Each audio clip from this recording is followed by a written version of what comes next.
C'est bon ça. C'est bon ça. C'est fait en Isère. Les producteurs isérois sont autour de cette table chaque matin.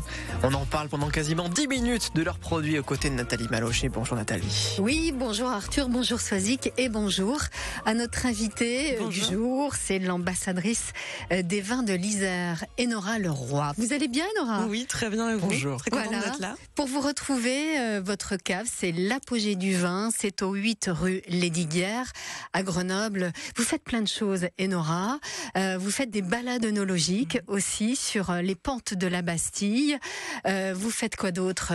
Vous faites aussi des conférences et vous serez à Paris la semaine prochaine au 2e étage de la Tour Eiffel avec les vins sur la Lune. Vous allez nous expliquer déjà en quelques mots les vins sur la Lune et le thème de cette conférence ? Bien sûr. Le vin sur la Lune, c'est un organisme de formation puisqu'en fait, je forme les professionnels donc sous le nom Le Vin sur la Lune depuis 2019. Je suis organisme de formation agréé en préfecture. Calliope depuis l'an dernier, donc c'est-à-dire qu'en fait mes formations sont prises en charge par les fonds de formation des entreprises, donc finançables, voilà. Et donc le vin sur la Lune, c'est plutôt de la formation en ligne puisque je suis aussi digital learning manager, donc conception digitale en ligne de formation. Bien sûr, je suis sommelière et j'ai travaillé des années dans les vignobles en Vallée du Rhône notamment, avant de revenir à Grenoble ouvrir l'apogée du vin. Alors parlons de l'apogée du vin. Ah non, attendez, on n'a pas parlé de cette conférence. Juste 2 mots sur la conférence quand même. Le thème de la conférence, donc c'est l'impact du réchauffement climatique sur le vin. Et donc je le fais cette belle atelier dégustation formation qui se déroulera donc sur le site de la Tour Eiffel. Et derrière sortira une formation en ligne au même moment sur ce sujet, donc accessible sur le site internet Le Vin sur la Lune. Oui. Donc en haut de la Dame de Fer, on va pouvoir goûter des vins isérois. Alors on va pas goûter des vins isérois parce que c'est pas dans le cadre de l'ambassadeur du côté ambassadeur des vins de l'Isère. En revanche, on va faire une dégustation comparative, une verticale de vins, sont les mêmes cépages, le même assemblage sur 3 années différentes. L'une a été impactée par le feu. On va avoir un côté peut-être fumé, puisque le feu a été en bordure, c'est une catastrophe. L'un qui a été impacté par tout ce qui va être la grêle et le gel. D'accord. Et l'autre, le réchauffement climatique, c'est aussi plus d'alcool dans le vin, parce que plus de soleil, et donc un vin qui va être plus sur le fruit, plus gourmand, avec quand même peut-être un petit peu moins de finesse. C'est super intéressant. Ouais. Donc on tend vers ça dans les prochaines années. Oui, absolument. C'est vrai que si on se dit qu'à l'horizon 2100, on est à plus 4 degrés si on ne fait rien, clairement, environ 80% du vignoble ne ressemblera plus à ce qu'il est aujourd'hui, puisqu'en fait les vins seront soit trop fruités, soit on n'aura plus des gardes potentielles, plus de finesse, et donc il faudra repenser le vignoble mondial, vraiment. Là, il y a un vrai sujet. On aura bien évidemment l'occasion d'en reparler. On va parler de l'apogée du vin. 70% de vos vins chez vous sont naturels ou alors réalisés en biodynamie également. Oui, ou en bio ou en biodynamie. Voilà, moi j'ai toujours travaillé avant d'ouvrir la cave dans des vignobles qui étaient au minimum en bio.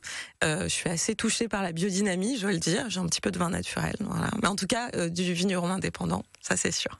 Alors, on peut dire qu'en Isère, on a un vrai terrain de jeu. C'est juste incroyable. On pense à la vallée du Grésivaudan avec toutes ces belles vignes, mais pas seulement. On pense aussi au Nord-Isère. On pense évidemment au domaine de l'Aubiou, du côté du Trièves. Absolument. Il est à 730 mètres d'altitude parmi les vignobles les plus hauts de France.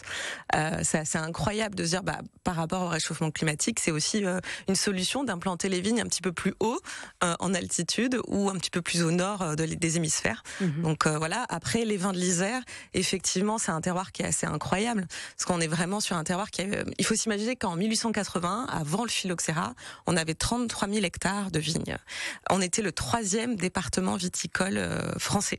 Aujourd'hui, on est tombé à 65 000, c'est bien ça? 65 hectares. Ouais, 65 hectares. Qu'est-ce que j'ai dit? 33 000 versus 65 hectares. Ah oui, 65, c'est tout, c'est pas pareil. c'est tout petit. On a pas mal de vignerons qui réimplantent. On a une vraie pression parce qu'il n'y a pas assez de terrain pour les réimplanter. Moi, avant, en fait, le terroir, tout le monde faisait un petit peu. Il y avait des paysans qui faisaient tous un petit peu de vigne, comme on fait du blé, comme on fait d'autres choses, des pommes de terre. Et moi, mon arrière-grand-père, il en faisait du côté de Volnavez-le-Haut de la vigne. Et on appelait ça les vins de garage. Et puis il y a eu le phylloxéra, c'est la grande crise du vin qui a ravagé le vignoble européen. Il a fallu replanter. On a beaucoup replanté de cépages dits internationaux. Et puis, par manque de compétences, de matériel, de moyens, petit à petit, il y a eu pas beaucoup de vins qui ont été replantés en Isère. Et là, depuis les années 2000, 2003, 2010, on a un vrai renouveau isérois et ce renouveau est très écouté. Donc on a le terroir qui est un petit peu différent. On a autant des cépages dits internationaux. Quand on est du côté des balmes dauphinoises, on peut avoir quand même le côté Syrah, donc de la vallée du Rhône, du Pinot aussi. On peut avoir aussi du Chardonnay. Donc ça, c'était vraiment cette tradition, elle est importante puisqu'en fait, on est juste à côté. On va avoir aussi du côté du Grésivaudan, les vignerons ont réimplanté des cépages pour le coup complètement oubliés sur la Verdès, c'est les Traires de la Dhuy.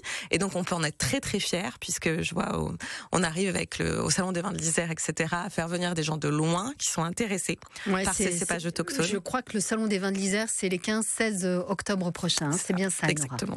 Très bien. Alors, c'est vrai que vous êtes passionnante. Vous racontez tellement bien les cépages, le vin. On a une vin. conférence ce matin. Mais complètement. Juste avant de partir, parce que le temps passe très très vite, allez, un conseil ou deux pour cet automne, parce que là, effectivement, on a eu les vins rosés, les vins de l'été. Juste pour cet automne, à manger avec des champignons, par exemple, ou avec du gibier, un blanc, un rouge, quelques idées comme ça. Un risotto, par exemple, aux trompettes chanterelles. On pourrait aller sur la Verdès de chez Thomas Finot qui est élevée en barrique, le côté élevé qui va apporter un peu plus de gras. Et si elle a quelques années, c'est encore mieux. Après, on pourrait aller un petit peu sur tout ce qui va être caillette avec un côté marron. Là, on va un peu à Ardéchois sur des étrères de la Dhuy avec peut-être une pointe de persan. Donc voilà, nos cépages autochtones isérois. Très bien. Alors Enora, donc on le rappelle, si on a envie tout simplement de vous rejoindre, c'est l'apogée du vin au 8 rue Lesdiguières, c'est à Grenoble. Sinon, les balades œnologiques, elles sont réservées aux professionnels ou moi en tant que particulier avec un groupe d'amis par exemple, ou même, je ne sais pas, une envie comme ça de rencontrer le vin sur les pentes de la Bastille. Je pense évidemment aux vignes de Laurent Gras, c'est possible ? Absolument, c'est réservable sur le site de l'apogée du vin, unitairement, ou alors vous me contactez, j'ai des entreprises, j'en ai un privé ce samedi, et donc ce sera une entreprise privée ou un groupe d'amis, et on fait cette balade œnologique au départ de l'apogée du vin. On fait 3 stops dans Grenoble et on termine sur les pentes de la Bastille. Avec encore de très très jolis projets justement à propos de ces balades œnologiques pour le printemps. On aura bien évidemment l'occasion d'en reparler. Avec plaisir. En tout cas, on vous souhaite plein de bonnes choses et notamment pour la semaine prochaine, ça sera une première pour vous, cette conférence donnée au 2e étage de la Tour Eiffel pour parler de l'influence du réchauffement climatique sur les vignes ici en France, mais également à travers le monde. Merci infiniment. Merci de votre invitation. À très bientôt. Merci beaucoup, Nathalie. Évidemment, on n'a pas goûté ce matin parce que vu l'heure, on n'avait pas consommé de l'alcool que l'on consomme avec modération. Toujours, évidemment, 8h54.